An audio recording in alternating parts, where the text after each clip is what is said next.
Welcome back everybody to the Vintage Sewing Machine Garage YouTube channel.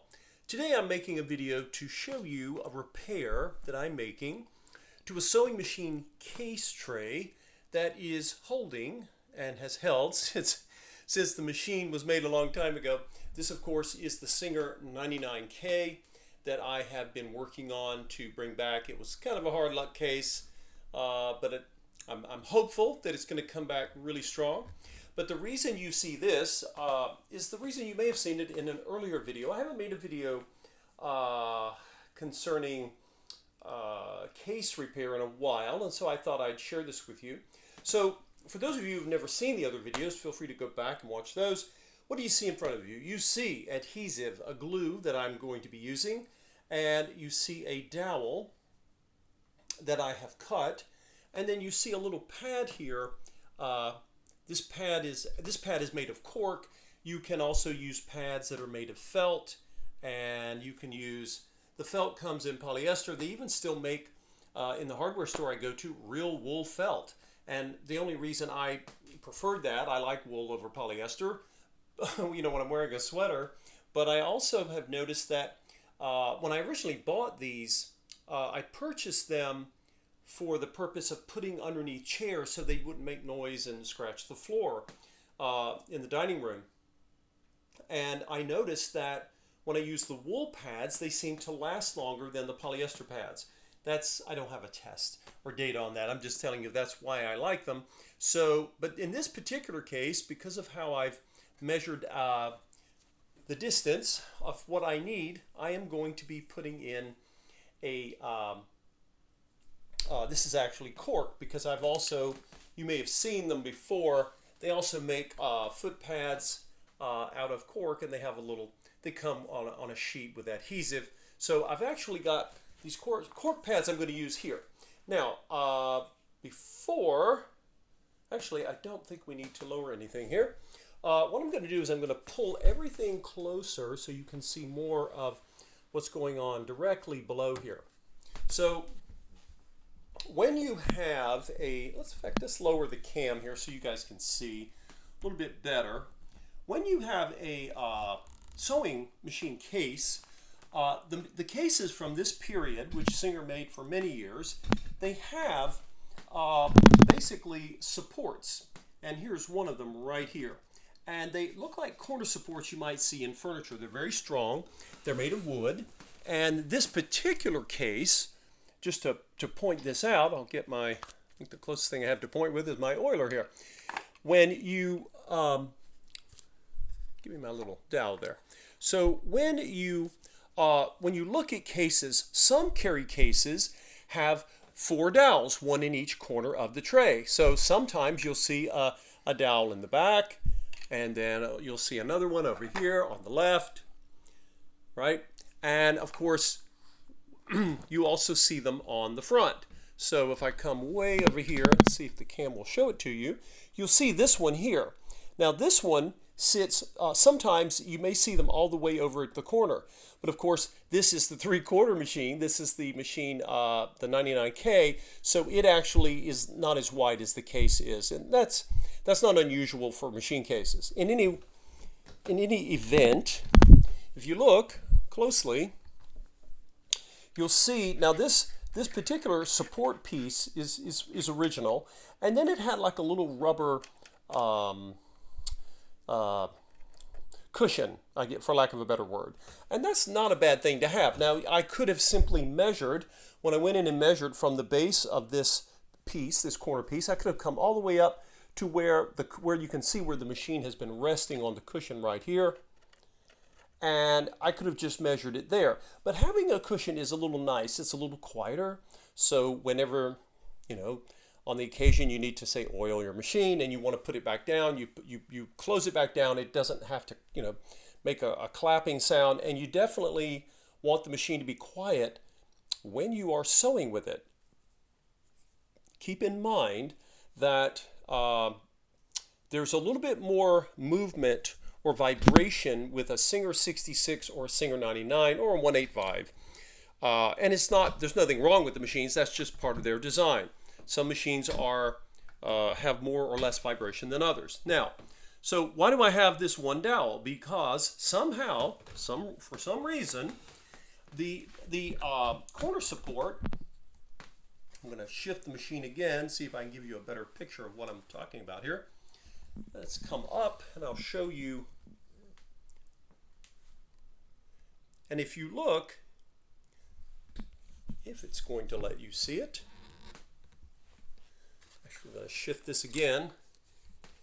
If you see this over here, you're going to see what looks like a little triangle there. And basically, let me zoom in a little bit.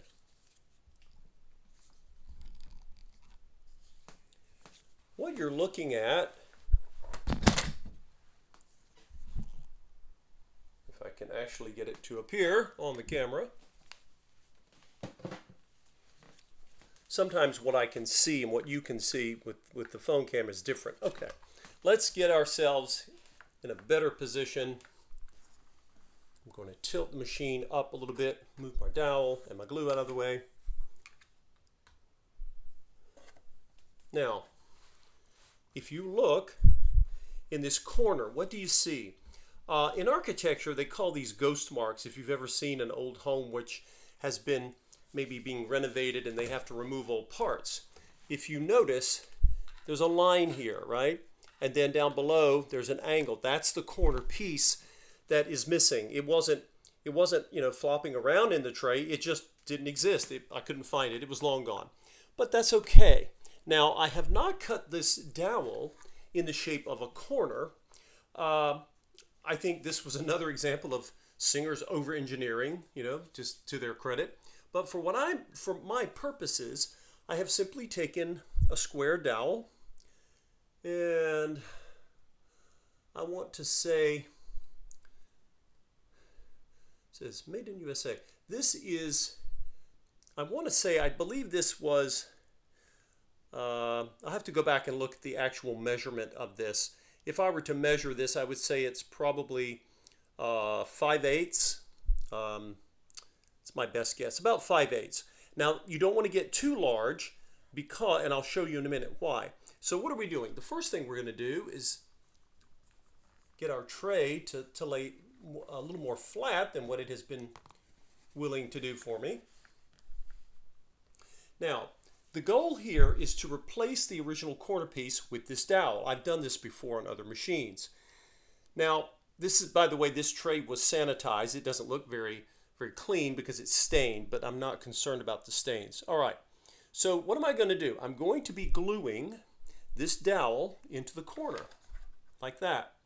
Now, the reason you don't want to have a much bigger piece of wood is because when the machine, let's come back out, when the machine gets tilted back, remember, you've got running gear underneath here, and it has to clear. So if the dowel was to come out, to like here, right, and if that whole area was one big giant piece of wood, it could interfere with your machine. And the whole purpose of this tray is to get your machine elevated so that the running gear, the drivetrain underneath, has space to move, right? It has to move.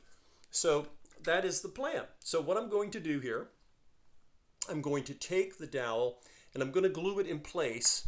Now, this is one of those few moments where I don't believe that I need a clamp. Now, I have clamps, and you may have seen me use them before, but in this situation, I don't think I need them. And part of the reason is that the weight, when I put this machine back down, my expectation is that the weight is going to hold this dowel exactly where I want it to be with a little help. Like I say, now glue, when it's wet, it's not very strong until it cures. And so I'm going to take, this is just painter's tape. Now, the tape is not there to hold the dowel forever, obviously. That would be a ridiculous expectation, and that's not what I'm going to do with it. I simply want to hold the dowel still in place so it doesn't wiggle or wobble away from the corner when I get ready to set the machine on it. Okay, so what are we going to do next? We're going to put the glue on the dowel. What do I use? I've shown this in my tools series for restoring. I actually did some research. There are lots of wood glues out there, and I suspect that any decent, fresh, not old and and hardened. Wood glue should suffice here. But I found this one. This is Elmers Pro Bond Max. And apparently it is one of the strongest of the wood glues. I don't have them as a sponsor. They have no idea who I am. And so I'm not getting anything from this. I'm just telling you this is what has worked for me in the past. So I'm going to take the glue and I am going to make sure that my, see which side here is the flattest, because I've cut the dowel. Keep in mind that if you cut the dowel and you don't have your cut exactly flat, you know, you may have to make some adjustments to it. So anyway, I'm going to take the dowel and I'm simply going to let's see, make sure I know which way I'm doing this here. I'm going to take glue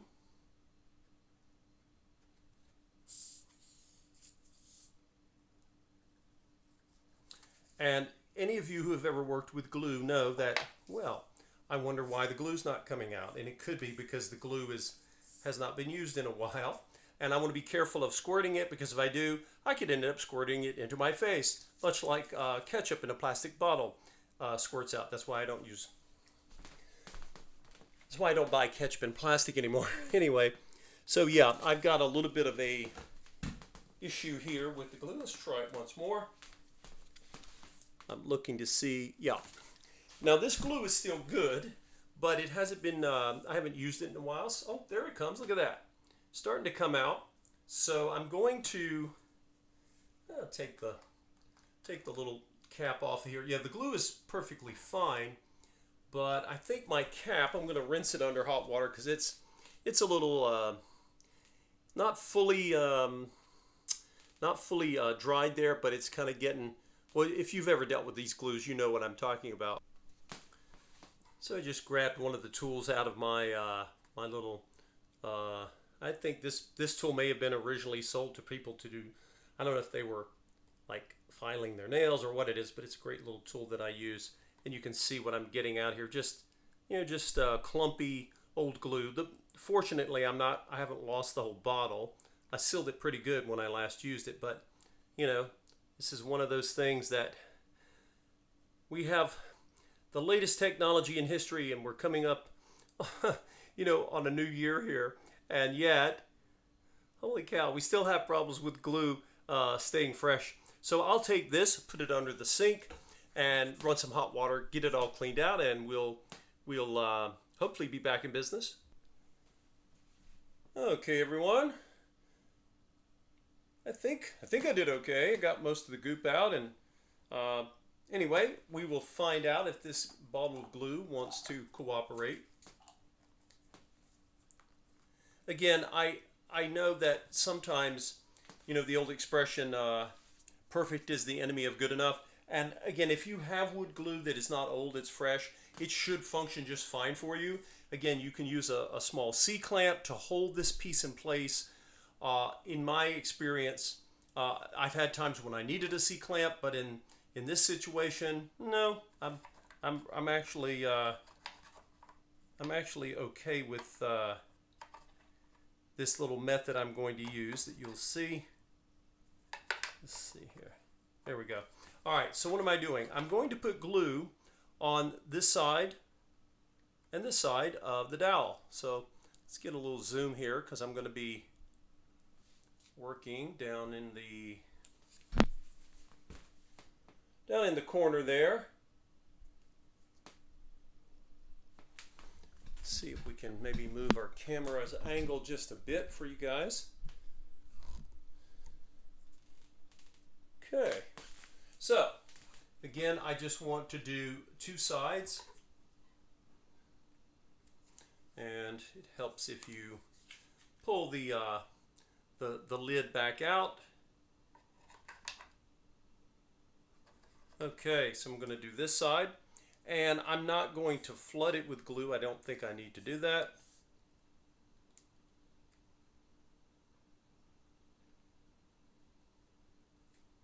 See if I can get the glue to come on out of there. There we go. Now, if you get more glue, you can see I just dribbled, I don't know if you can see it or not, I dribbled a little bit. when the glue's wet, I just pulled it up with my finger and it should be fine. If your case is in, gorgeous shape and you want it to stay nice and perfect, then you can always, like I say, wipe up the glue before it dries. And then I'll just do this other edge here. This is the other side that's going to be attached. Whoops, no, that's what I wanted right there. Now, when I do this, I put the dowel into the corner, I pressed on it, and, it's basically, you'll see a little glue drip there. It's tacking to the side, but again, it wouldn't take much to get that dowel to sort of pop off of its,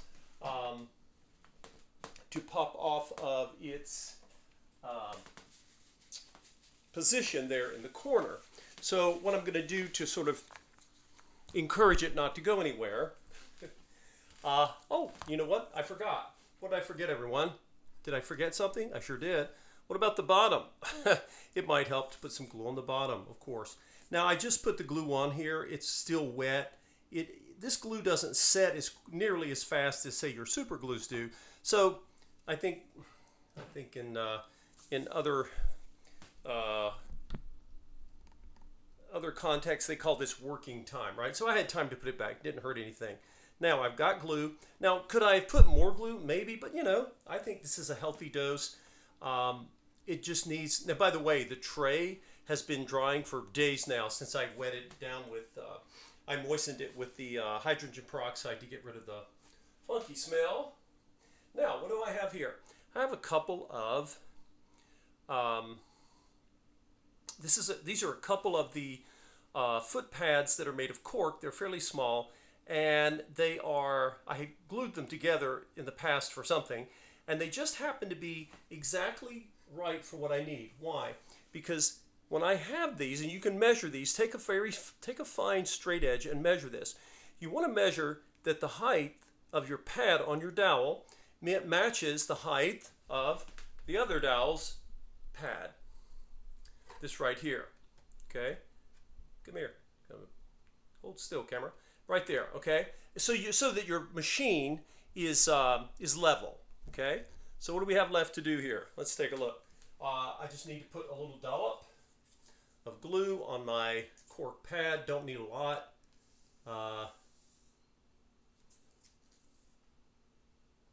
And if you have a little pad like I've got here, and if yours is too large, before you set the dowel in with glue, you can always, let's say I have one that's too big. In fact, this one here, this is made of cork, but maybe you have a felt piece. It doesn't really matter.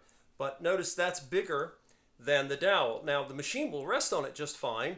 I don't know of any reason why it's a problem, but if you're worried about it being pulled off, which is probably not likely, you can always trim it, right? You can always take the dowel and just draw with a pencil or a pen and then just trim it down if you want. But in this case, I actually have a cork foot pad, that is, and I'm just going to press. Now, I don't have to sit there and hold it because I've got something really heavy that's going to hold it in place. But before I do, I'm going to go in and put my painter's tape. Painter's tape is designed so that when you use it, it should come off, as long as you don't leave it on there for a year. You should be able to get it off without it creating a mess. And that's why when you're painting, they say use this instead of just regular masking tape. So what am I doing? When I put the tape on, I'm pressing against the dowel, and then as I wrap the tape around, I'm pressing in again. And I don't want the dowel to wiggle or move. It's pretty close to the, come in here and kind of, and what you don't want your tape to be at an angle.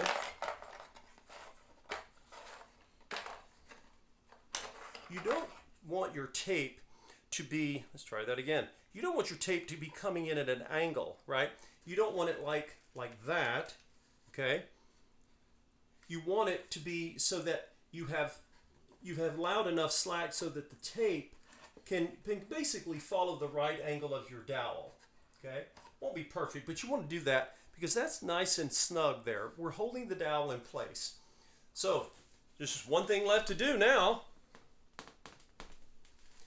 I'm going to carefully and gently, without a lot of fanfare, just easily rest the machine on that dowel. So now I have weight on the dowel.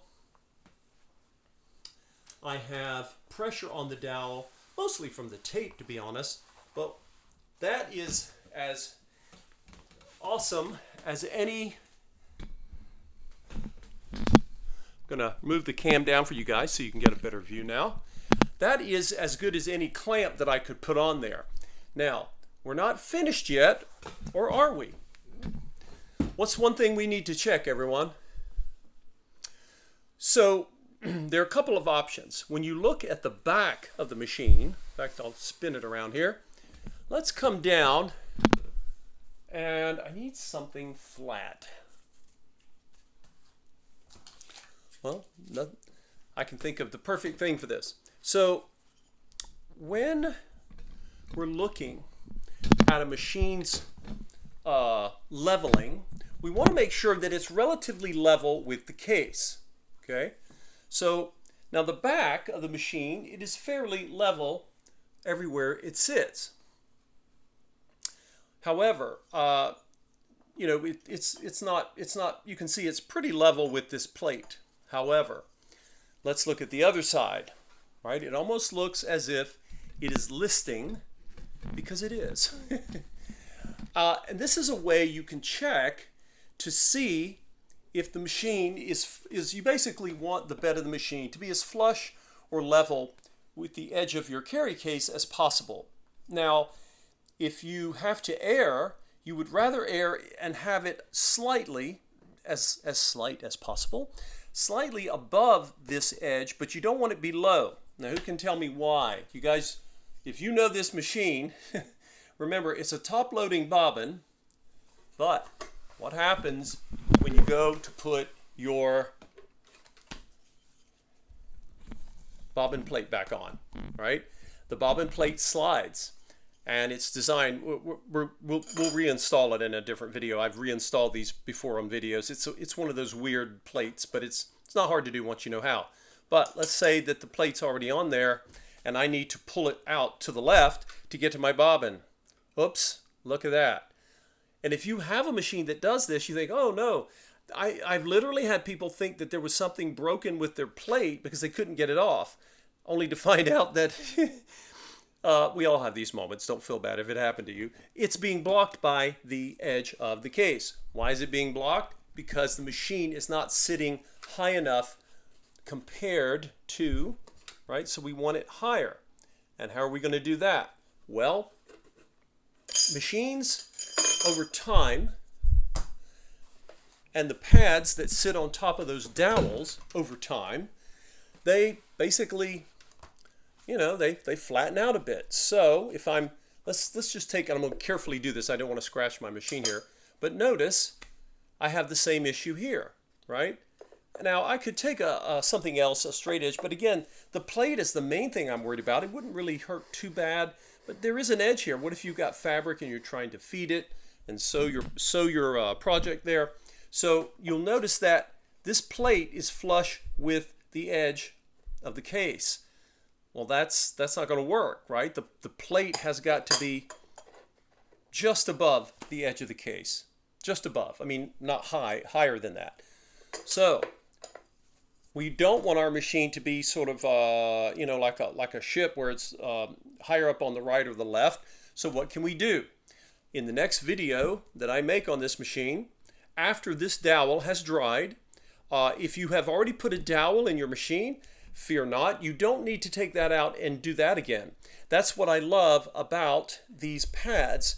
These pads function as, not only do they soften and quiet the machine when you put it back down, they also help with vibration and noise, because remember, all sewing machines vibrate. This particular model design vibrates slightly more. It doesn't hurt it at all. I mean, it's a legendary machine. Singer made this machine for many decades for a reason. But what you can do is take, whether it's cork or felt, you can take these pads, in addition to the reasons I just suggested you have them on top of your dowels, you can actually add some when you need to raise the level of the bed of the machine. They can also function as shims, and there's no problem. You can glue them right on top of the pad below, and it should be fine. Because this material, you know, it doesn't really get sheared. You know, it's basically compressed. It just has the heavy edges of your machine sitting on it. So I'm going to let this dry. I'll give it. It says 24 hours, but you know what?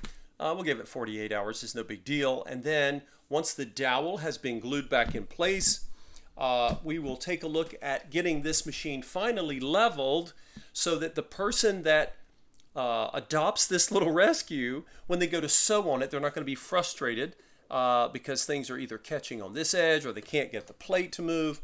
You know, once you see something like this, you may be looking at this and thinking, oh, of course, how did I not know that? Well, I have asked the same question years ago when I did my first, I don't know if it was a 99 or a 66 necessarily, but the first machine I ever had that had a sliding, well, almost all of them have a sliding bobbin plate. Some have a plate that comes out on the front, but with the side, it seems more prevalent for plates that slide to the left. But it can also happen to you if your machine is sitting below, again, the rim of the case, and you have a plate that slides toward you. It's the same issue. So again, we'll talk about how do we do that? How do we level this? And yes, we can get out a little bubble level if we want. But basically, if we shim it with these pads, I think we'll be okay. I've done it before, and you can decide if you want a bubble level and how level should it be. And if you have ever had this happen to you, or you know, were in the situation where you thought, okay, I've got my dowels, but how am I going to get my machine level? Because that rubber piece on this dowel over here, that's original. It's been holding this machine up for a long time, and it's tired. I'm not replacing it. I'm just, again, sort of reinforcing, fortifying it, if you will. So I appreciate all of you watching this video of me playing with dowels and pads and shimming and trying to get this Singer 99K from back in the day ready, hopefully, with enough time and TLC. I hope that it will one day make beautiful stitches again for someone who knows how to sew better than I do, and that would include almost all of you. Thank you for watching, everyone. Please consider supporting the channel. You can click on the Buy Me a Coffee link, and you can make any donation of any kind you wish, and it would be so appreciated as I take your donations and I go looking for, again, more machines to purchase, rescue, and then give full restorations to so that they can find new homes and be put in the hands of people who craft incredible sewing projects, just like all of you do. Thanks for watching, everybody. We'll see you next time.